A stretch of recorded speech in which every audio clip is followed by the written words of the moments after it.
Please help support the channel by visiting our Amazon store for items like the G7X Creator Kit, perfect for YouTube vlogging. Affiliate link below. Hey, what's going on, everyone? My name is Matt Jarbo. This is the Mundane Matt channel, and this particular twit longer has been making the rounds for the last couple of days.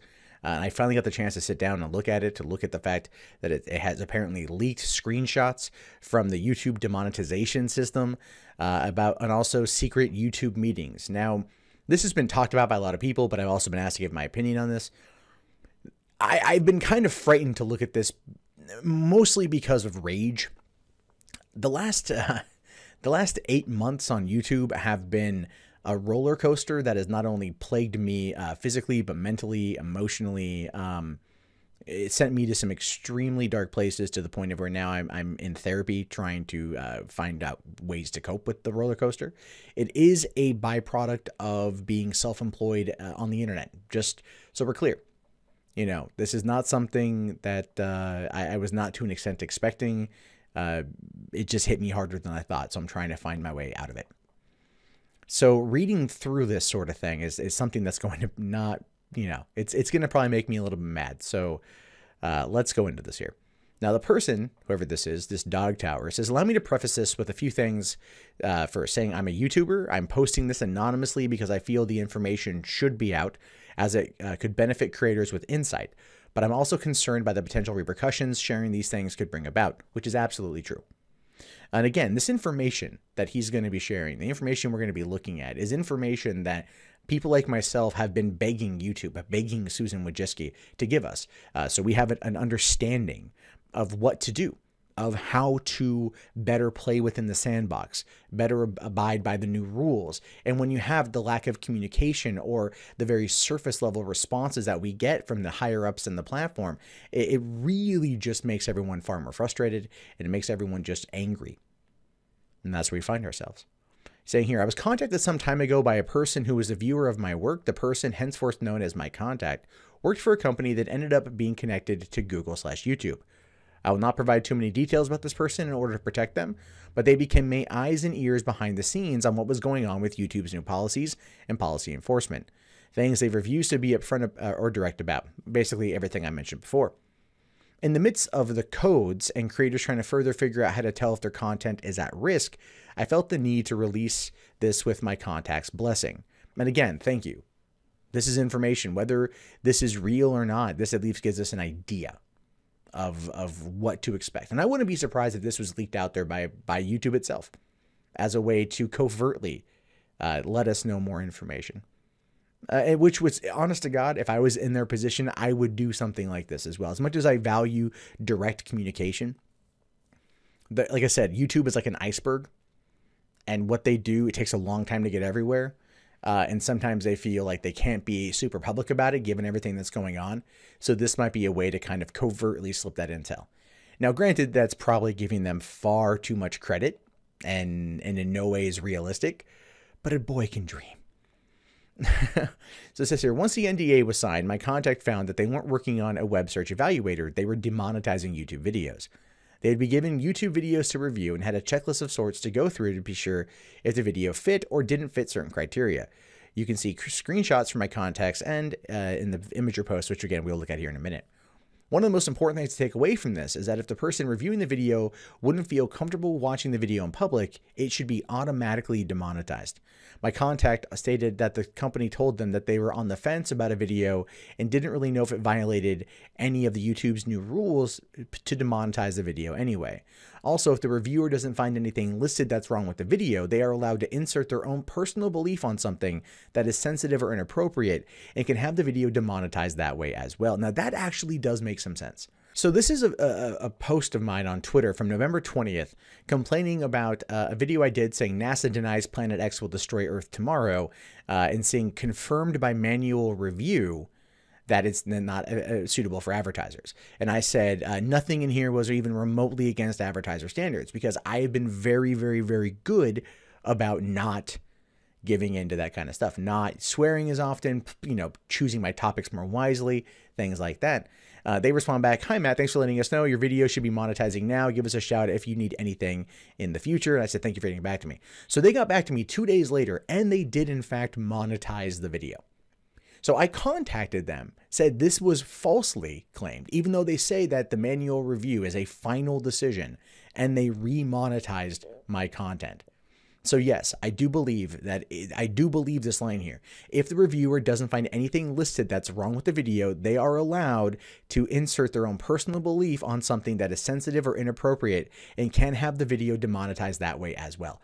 Now, in that video, the one I just talked about here, I did make a comment in there about Planet X and people believing it, and then people also being Christian and also questioning the Bible. So yes, I did kind of interject some of my own agnostic / atheist viewpoints in there that might have been seen as a little bit incendiary, but not presented in a way that was mocking people. I think I was more or less kind of just drawing a comparison. That could have been the only thing in there that was seen as not advertiser friendly, because the person who reviewed it might have been a devout religious person. I don't know, I'm speculating, but that's the only thing in there I can think of. So it says here, take a look at these screenshots. So these are the screenshots we have right here. All right, so we know sensitive category, inappropriate language. Their description here says lewd or explicit language in the audio, video imagery, or the video title. Mark any instance of hate speech, racial or derogatory language, including excessive profanity, any language intended to offend or spread hate, racial or other derogatory language, slang you might find offensive or inappropriate for a general audience. If you select this category, you will also select between profanity, hate speech, and other. Now, this does not include profanity at levels and types you would expect to see on regular TV, including music videos and movie trailers. Generally speaking, that would be kind of like your PG-13 damn ass hell crap bitch sort of thing, right? But again, it's also in context. Like you can say damn, you can't say goddamn. You can say maybe bitch or son of a bitch, but you can't say you effing bitch or anything like that. And this video will probably be demonetized anyway, so it's perfectly fine. But if you look at this here, mark with any instance of hate speech, racial, or derogatory language, would that be possibly where that code situation was coming in from? Are those codes people were marking when it had certain examples? Now, down here at violence, it says graphic or gruesome content and images that may shock, disturb, or disgust viewers, including dramatized or animated content that is excessively gory or realistic. Oh, come on, violent cartoons, what? Animal attacks that cause serious injury to humans or other animals, animal cruelty, for example, cockfights. I didn't know that was a big thing on YouTube, so there's that. News footage of current events involving terrorism or war. That's the thing. You cannot have Iran, Iraq, Syria, anything involving the Middle East, ISIS, Al-Qaeda, Taliban, whatever, in your video title or your video description, or really in your video at all, lest it be demonetized. That's basically how it goes. We've known this for a long time. They've made this abundantly clear because they've known that ISIS does in fact, post videos on YouTube, and they don't want people going and looking for this kind of stuff. They want to get it off there. We've known that you can't monetize those videos. So when we go back to the Wall Street Journal, having found that Chief Keef song where the N-word with the hard R is in the title, running 3 ads, McDonald's, Toyota, and Starbucks, seems highly suspect. Highly suspect to me.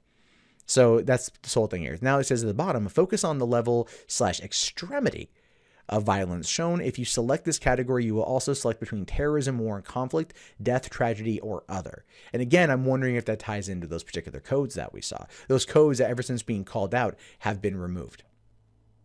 So we don't quite know yet. Drugs. This is a good one. The use of, promotion, and or sale of pharmaceutical and illegal narcotics. Focus on scenes of drug use and positive portrayal of drugs and drug use, including dramatized or user-uploaded content. Does not include anti-drug content or documentaries about drugs. So this is my pot vape pen. This is legal in my state. I'm in Washington, and I can smoke it. And it's good here. But if I make a video talking about how this is awesome, not monetizable. If I make a video about how this is bad, okay, monetizable. How weird is that, right? Never mind the fact that pot by 2021 or 2022 is going to be a $23 billion a year industry in the United States. Advertisers are going to be coming into this because this is liquid gold right here. I'm just saying. Sex and nudity. This ought to be interesting. Content posted that includes full, excessive, partial nudity, or content that is posted for the purpose of sexual gratification or glorification with the intent to arouse or titillate the viewer. So those Spider-Man Elsa videos, essentially. No, I'm kidding. There's videos on here of women that are shaving their vajayjay. There's bikini waxing videos where the woman is fully nude for some reason. You know, there's other videos where women are in the, in a tub, shaving her vagina, and it comes across very, very, very much like a porno. There's bikini wax videos. Women are fully nude. There are lots of content on YouTube that is suggestive and sexual in nature. But again, yeah, I understand that. And I'm not against content like this getting demonetized. I'm really not. But it depends also how it is. Now, the examples here are like partial nudity, particularly if it's vulgar, trashy, or racy, full nudity, adult toys, and masturbation. I'm sorry, Brittany Simon, your channel is probably entirely not monetizable. Real or implied sex act, explicit animal mating, explicit animal mating. Is that like watching Rosie O'Donnell hormone porn? If you could select this category, you will then select between abuse, nudity, or other. Interesting that abuse is the first one, right? And it's butts and boobs. Awesome. In addition to any of these above categories, please tell us whether the video content contains a subject or subjects that viewers are likely to find offensive, disrespectful, or otherwise controversial. Sex is controversial to somebody. It doesn't matter what it is. A short but not complete list of topics include content promoted by extreme political or religious groups. Oh, this is controversial. I totally screwed that up. So, okay. I thought we're still on sexy time. I was like, offensive sex. Okay, fine. But no, on controversy, offensive, disrespectful, or controversial. It's stuff promoted by political or extremist groups. ISIS, Taliban, Al Qaeda, Westboro Baptist Church, evangelicals. You know what I'm talking about.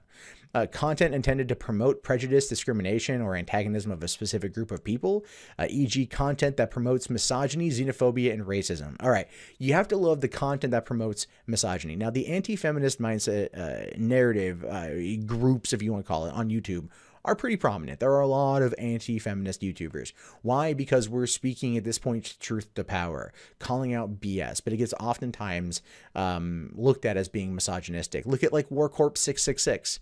Not that I don't know if the guy's necessarily misogynistic, but like he will scream some stuff, and you're like, all right, man, like maybe, right? But his channel's gone now. And I think so is his Twitter's still around because he still tweets at me every once in a while. The abuse or exploitation of children. And that's part of the big thing recently where they took down 150,000 videos because those videos about kids came across as exploitative and abusive. I mean, even go back as far as the Daddy of Five thing from earlier in the year, and you can see what I'm talking about. You had a huge problem with that this year, and I'm glad it's being culled, right? I did a video last night where I was holding my daughter, and someone messaged me today and like, you should not put your daughter in the video. And I'm all like, I'm holding her. She's not crying or upset. If she was upset, I would have stopped recording, gone and taken care of her, put her to bed, and then come back and finish. Like, that's what I would have done. Now, this is interesting because this kind of goes against what the anonymous poster said here, saying, please don't use personal biases when evaluating this category. Specifically, the following content is not considered sensitive due to the topic itself and should be sensitive, or it should be considered sensitive if there are other reasons to do so per above instructions, such as violence, sex, or antagonism against these groups. So it does not include it. Now, this is interesting. Content made by or about gay, bisexual, or transgender people. So queer kid stuff, which is clearly aimed at children, fine. I'm still against that channel. I'm sorry. Like, I just don't like it. I'm sorry. I don't. Content about minorities or protected groups such as African Americans, disabled people, immigrants. So it's, I guess, depending on like those kind of situations, like, again, you can monetize videos about that. Respectfully presented content about mental health topics or helping stop child abuse. I'm on board with that one. Content respectfully discussing social topics like women's equality, racial justice, or poverty.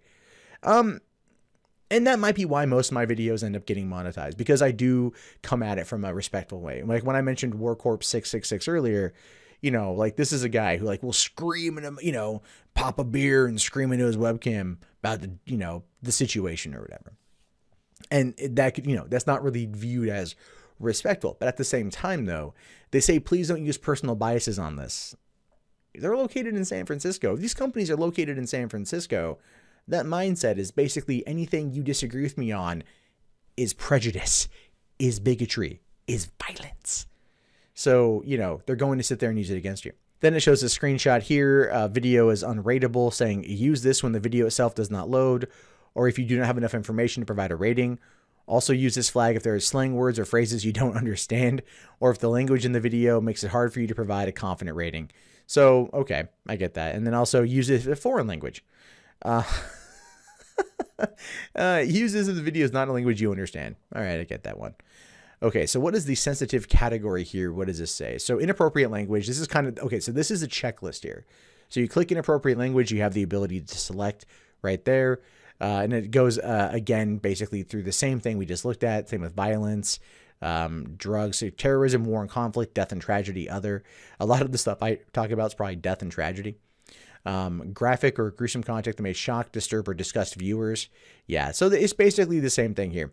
It just, it gives you the same concept. So this is what they would actually use when somebody watches a video that I would send in for manual review, and they would check through it. Now, I don't know if this automatically monetizes it, or I'm sorry, if this automatically demonetizes it or opens it up only to specific advertisers, because that's kind of what it looks like to me, where these particular check marks here would be like, okay, so advertisers don't want inappropriate language. So if this is checked, you're not going to run those ads. But if they're okay with that, you know, then you can run it, right? It might be approved, but you're just not getting full ads. That's kind of how I view it, this sort of thing. And so finally here, it does show other potentially problematic content, saying, please tell us whether there's something you think does not fit in any category above, but still might be a sensitive issue. And this is clearly the situation involving personal biases. Now, it tells you not to do that, but then it also tells you you should do it, because then it says here at the bottom, no sensitive content. Select this option when the video does not contain any material from the sensitive categories described above, or any other offense, disrespectful or otherwise controversial content. And this is, I'm sure what happens here is that this stuff gets monetized fully or whatever else. And because you can see it's green, so the green clearly meaning that's where it gets monetized. So, you know, it definitely looks into it a bit more. Well, this thing goes on to say, this will hopefully provide insight for creators who are confused on how YouTube decides what is okay and what isn't. Truthfully, it's not really YouTube who's deciding it. It's the employees at the company they hired to review the videos, which we've kind of, I think, known about for a while. And Susan Wojcicki did say that she's going to be upping the amount of people working on this to 10,000. I've heard conflicting reports that that's like right now there's only 7,500 and it's going to go up to 10,000. I've heard reports that it's another 10,000 entirely. I'm not too sure, to be honest with you. But we do know that it's not people at the company doing it. It is third party. And I don't really like that. People who are not familiar with the platform, I think should not be the ones deciding this, should not be the ones deciding whether or not I make enough money to feed my daughter and heat my house during the winter in order to keep a newborn safe. I don't like that one bit. Because personal biases can really slide in. And like I said, I've had videos that have gotten demonetized for no reason, and yet they remonetized them when I asked. It was very odd that they remonetized that, but none of the other ones I've asked them to remonetize. Anyway, so it says here, it's my belief that anytime you request a manual review, these people are the ones conducting it, and they can demonetize for whatever reason they see fit, even if they personally disagree with the content or message. This could explain why many videos that don't violate any known criteria can still be demonetized by manual review, because the reviewer thought it should be based on their own reasoning. I don't disagree with that. As far as a secret meeting, which may or may not tie into this whole issue, it's all started to take effect after YouTube held a private meeting with select creators.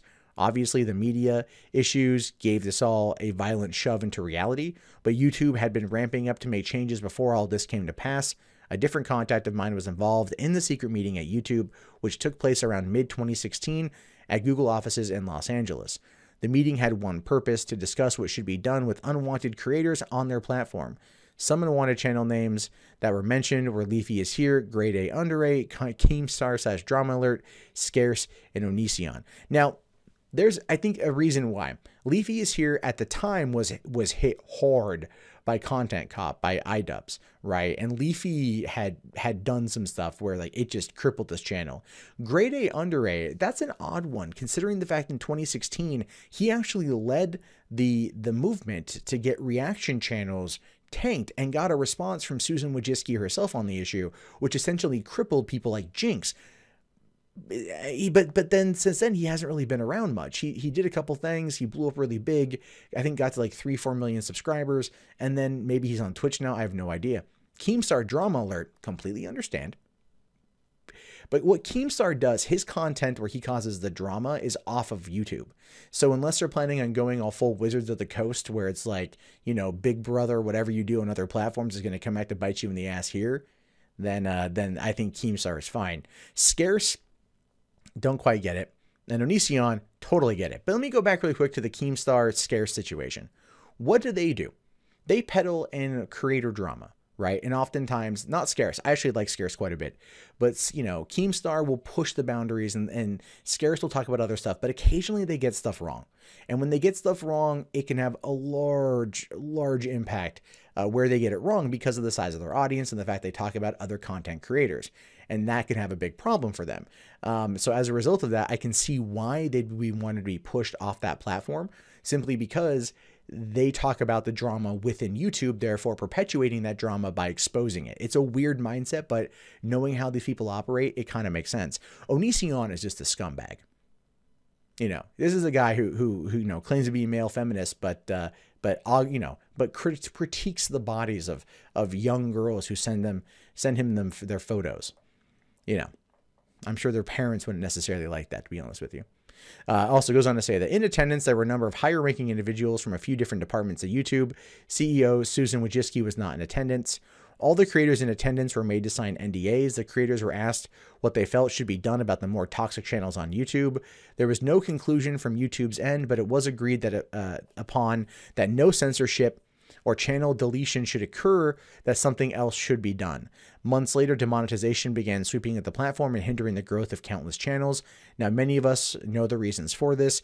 Ad companies got spooked by offensive content that was monetized. However, I am unsure as to whether or not the demonetization is enforced as strictly as it was, or as it is to also help drive certain unwanted players off the field, in keeping with what concerns were discussed at the meeting. I don't know about that one, to be honest with you. I'd like to know about that, but I don't know.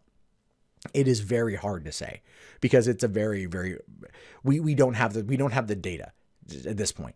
And if this meeting took place, if the secret meeting took place in mid 2016, this is well before, you know, the 2016 election, well before the Wall Street Journal looked into PewDiePie, well before all of these things.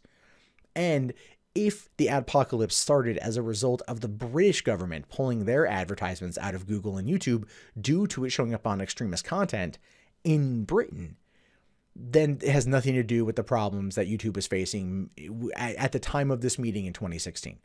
But as you can see who was mentioned and what was going on in 2016, yeah, you gotta get it. You can see where their mind was. Now, 2017 has been a very slow growth for my channel. I have, we're almost a year, you know, almost at the end of the year, and I've grown 20,000 subscribers. Which, considering that the year before I had, you know, well over like 60,000 subscribers. So it's one of those things where it's kind of like, you know, there's been slow growth this year. You guys are still awesome. I still thank you guys very much for watching, but there's been a very big slow growth. I don't know if I'm caught in something else, but ever since the demonetization, the adpocalypse, and I've been changing up how I do things, there's been a steadier increase. I do wonder if it's because I'm playing ball, but I'd like to know the information so we can be sure to you know, convey it in a way that is going to work for everybody else. So he goes on, he finishes here by saying, I hope this information proves useful to some of you. That's all for now. If we can get this information around, I feel that it will at least help creators get a better grip on what they're up against. Share the screenshots, make videos discussing it, simply observe, whatever you feel is best for you. I wish you well, TD. So I don't know who Tower Dog is, but I thank him. I thank him for this information. I do believe this is legit. Or at least as, you know, the screenshots themselves give us a good idea. It's still frightening because it's still being handled by third-party companies that we don't know whether or not they, we don't know what their beliefs are. We don't know what their sensibilities are. We don't know what triggers them. This is where things are going to get really interesting because YouTube needs to come forward and have this frank discussion with everybody. And hopefully one day they will. Hopefully there'll be enough pressure mounted against Susan Wojcicki in order to get her to respond, or to get Alphabet to come on in and say, we need to have a conversation about this. I don't know how to get there. But, you know, this is my livelihood. This is a platform that I love. This is my career. This is all those things. And I've complained about it enough. I don't want it to go away because I love it. I want to make sure it's great for not just me, but for you, for everyone who wants to get involved.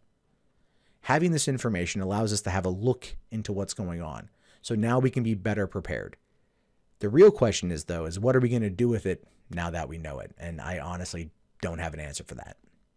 Hey guys, that wraps up this video. If you'd like to leave a comment, please do so below. I love to read your guys' input. Be sure to hit that thumbs up button. It really does help me in the YouTube algorithm. If you want to support the channel, there's the Amazon affiliate store, there's PayPal, there's Patreon, there's Bitcoin. And if you're bored and you want something else to watch, check out 3 Buck Theater up here. My name is Matt Jarbo. I will talk to you guys later. Have yourself a wonderful day.